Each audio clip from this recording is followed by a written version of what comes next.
Alrighty, ladies and gentlemen, it is time for your Smackdown Live review.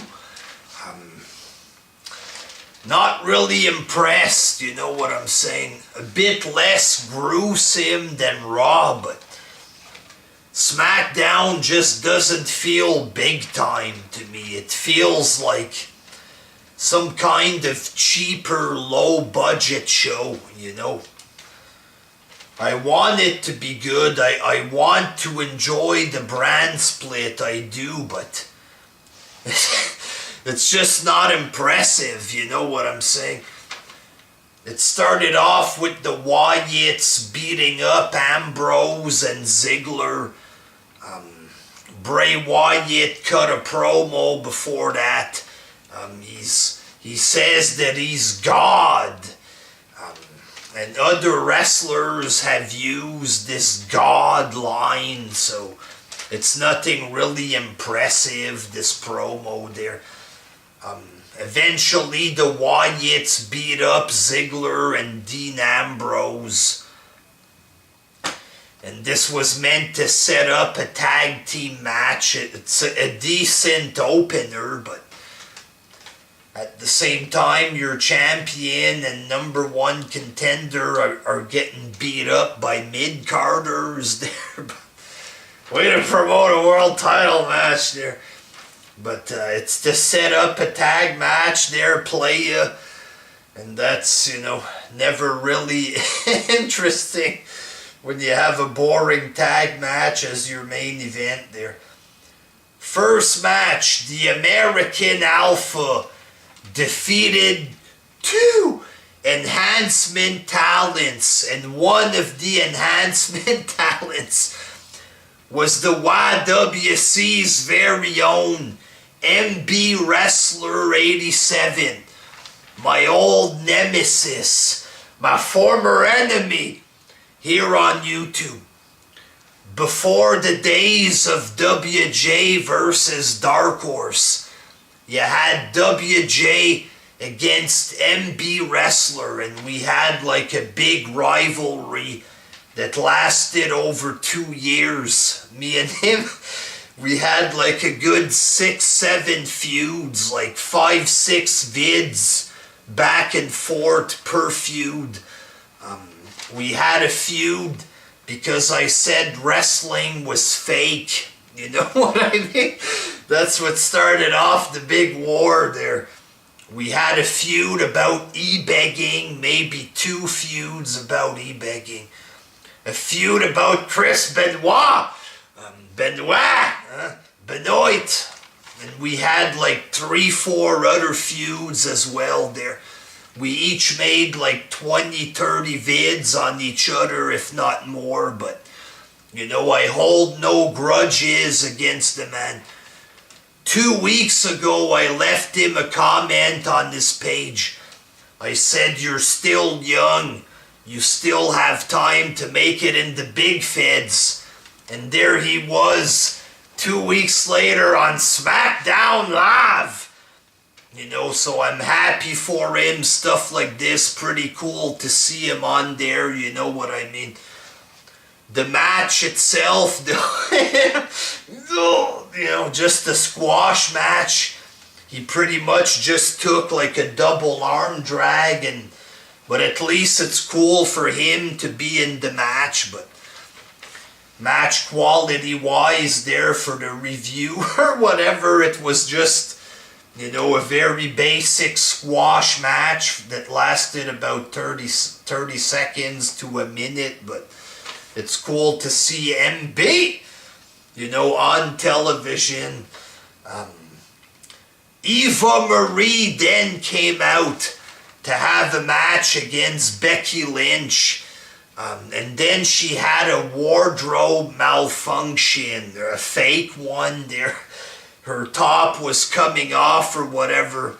Wish it came off for real, boy. Jesus, what a fucking body on that bitch. People, oh, she's made out of plastic, all, you know, do all kinds of nasty stuff to that plastic there, but whatever.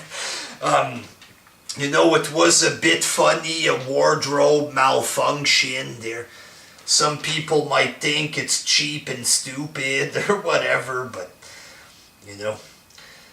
so in the second match, Alexa Bliss came out to fight Becky Lynch, and Eva Marie came back out to distract Becky. Alexa Bliss got the win. I like Alexa Bliss there because she's hot as fuck. She has a cool looking finisher there, so I personally enjoyed it there. Not sure if it was a good match or not there. I was concentrated on them asses in the ring there, but yeah. Third match, Randy Orton defeated Del Rio by disqualification. Del Rio pulled out a chair. Eventually, Orton gave him the RKO. Pretty basic stuff there. It was okay, but not really that entertaining. Orton is supposed to fight in the main event of SummerSlam. And it just doesn't really feel that exciting or big time or however the fuck you want to describe it. Then we had The Miz and Scooby-Doo again there. Again, they're trying to sell the movie, but for fuck's sakes, it's Miz and Scooby-Doo in the parking lot. Scooby-Doo throws The Miz inside his van. Miz was locked in the van, and Scooby-Doo stole his car. Very, very, very cheap. Very fucking stupid looking. Very childish looking. It looked like something you would see on a show for 2-year-old children. You know what I'm saying? And Miz is inside the van. He's locked in there. He can't get out. How about just unlocking the door? You know what I mean? Unlock the door from the inside and get out. Just very fucking stupid. Very childish. Fourth match, Rhino defeated Heath Slater. Heath Slater was fighting to get a contract. He got beat in like a minute or whatever. So match-wise, I don't give a shit about Rhino winning a 45-second match there. Come on, fuck. Backstage, Heath Slater is giving shit to Shane and Daniel Bryan. He's like, fuck you. Well, not fuck you there, but fuck you. Fuck Smackdown. He walks away, and they were gonna give him a contract. Oh, we were just about to give him a contract, but he gave them shit, so he's not gonna get his contract. So funny, so hilarious. Fifth match, Carmella defeated Natalya. A cheap-looking finisher, just a plain head scissors from the 1930s there. Carmella looks very, very hot, like her body is really hot there. But when she comes out for the entrance and the promo, it is fucking corny as hell. Super fucking corny. The fans, it's dead silence. I don't think these fans know about Carmella. I don't think they give a shit about her or something. Because when she comes out, it's complete fucking silence.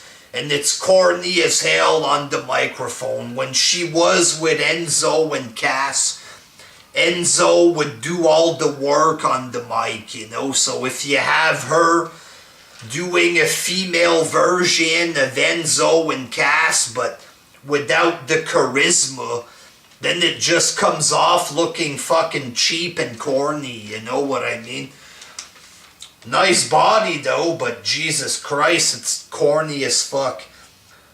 In the main event, Dean Ambrose and Dolph Ziggler defeated the Wyatts.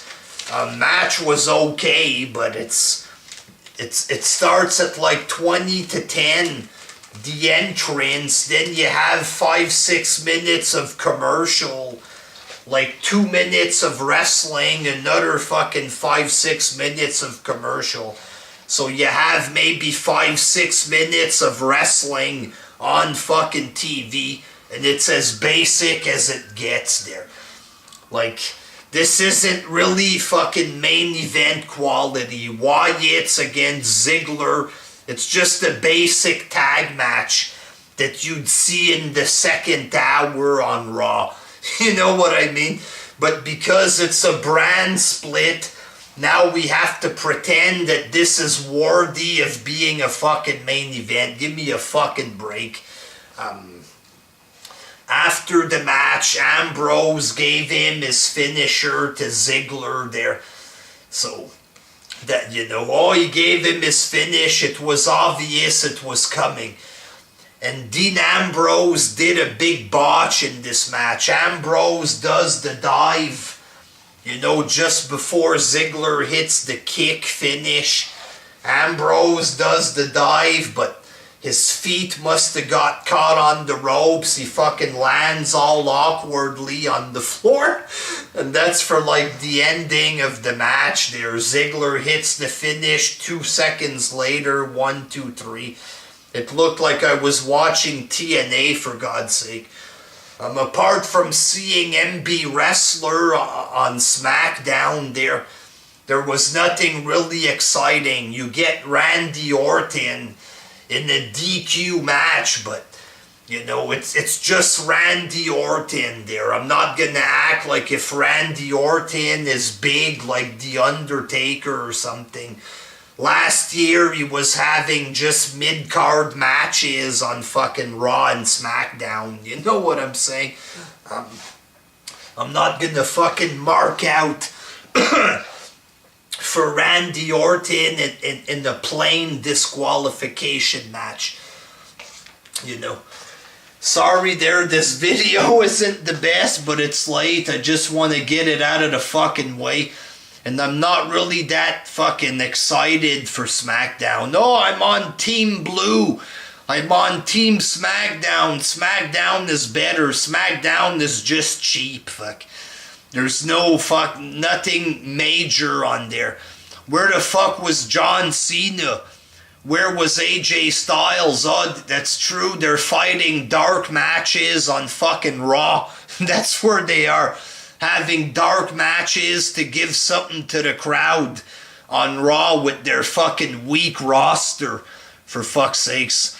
You know, when you have a cheap tag team main event there from the kind of garbage you'd have fucking 10 years ago.